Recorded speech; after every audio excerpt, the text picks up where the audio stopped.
Why do some strangers feel like they already know you? You meet someone for the first time, yet something in their presence feels strangely familiar, as if you're continuing a conversation that began long ago. There's a sense of resonance. They understand your pauses, anticipate your thoughts, or carry an energy that feels intimately known. Psychology often dismisses this as coincidence or projection, a trick of memory or similarity. But from a deeper lens, these moments challenge our sense of separateness. If individuality were complete, how could recognition arise before acquaintance? Mystics, including Ibn Arabi, saw in such moments a hint of a greater order. What we call strangers are not entirely other. They are reflections of the same consciousness, temporarily appearing in different forms. Connection transcends familiarity. In Ibn Arabi's metaphysics, every true meeting is an act of self-recognition performed by the universe itself. Modern life gives the appearance of connection while producing unprecedented isolation. We live in constant contact, messages, notifications, faces on screens. Yet genuine intimacy has become rare. Sociologists call this the paradox of connectivity. The more connected we become technologically, the more emotionally distant we grow. Psychology introduces the concept of parasocial relationships, one-sided connections, where emotional energy flows toward images or personalities that cannot reciprocate. People feel known by public figures, influencers, or fictional characters while remaining unseen in their real lives. The result is an epidemic of subtle loneliness, a hunger not for attention, but for recognition. From a cognitive standpoint, this longing has biological roots. Neuroscience identifies mirror neuron systems in the brain that enable empathic resonance. When we watch someone experience emotion, our neurons mirror their internal states. This mechanism allows for understanding without words. It's why genuine eye contact or an unspoken gesture can feel like being seen. But these systems require presence. Digital interaction activates them only partially. We simulate connection, but rarely experience its full neural or emotional depth. Modern humans are surrounded by faces, but starved of reflection. Ibn Arabi would describe this as a symptom of forgetfulness, the soul's amnesia of unity. Ibn Arabi, the 13th century Andalusian philosopher and mystic, proposed a radical vision known as the unity of being. In his metaphysics, existence is one reality expressing itself through countless forms. Every entity, every consciousness, is a facet through which the real contemplates itself. The diversity of the world is not separation, but differentiation within unity. He wrote, "None knows God but God," meaning all acts of knowing, seeing, or loving occur within the divine self-awareness. When you meet another person, it is not two independent beings interacting. It is recognizing being through the veils of individuality. The so-called stranger is thus a mirror, another configuration of the same essence, presenting you with an aspect of yourself you have not yet recognized. Every meeting is a mirror event in consciousness. The real encounters itself in endless reflections, each appearing as you and I, self and other. The world is not a collection of separate beings, but a network of self-recognition unfolding in time. In Ibn Arabi's framework, knowledge is inherently relational. There is no isolated knower and known, only the act of knowing itself, performed by the real. To see another truly is to witness the same consciousness looking back. This aligns with modern phenomenology, particularly Martin Buber's distinction between it and I-thou relationships. In an I-it encounter, we perceive others as objects. In I-thou, we meet them as living presences.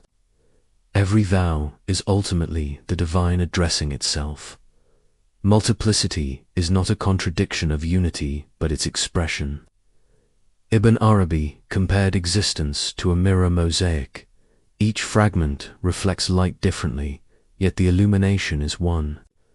The infinite forms of humanity, languages, temperaments, and histories are veils over the same radiance. Each human brain filters the same reality through unique neural pathways. Perception varies, yet what is perceived, existence itself, remains singular. The diversity of perspectives is how consciousness explores its own potential. For Ibn Arabi, recognition is revelation. True meeting occurs not in physical proximity, but in awareness. When you feel that instant resonance with a stranger, the sense that they already know you, it is not magic or reincarnation. It is the veil thinning between two expressions of one consciousness. The mind intuitively senses similarity of frequency, values, emotions, or depth, and calls it familiarity. But at a deeper level, it's the echo of unity beneath the diversity of form. If every being is a mirror of the real, then perception carries ethical weight. To see another person with contempt or indifference is to refuse recognition of the divine within them. Compassion and tolerance arise naturally once one perceives that all encounters are divine self-disclosures. Hatred, prejudice, and exploitation become metaphysical errors, forms of blindness. Empathy research reaches the same conclusion.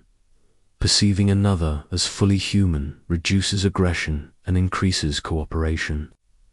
The moral transformation Ibn Arabi sought is not imposed by rule, but awakened by perception.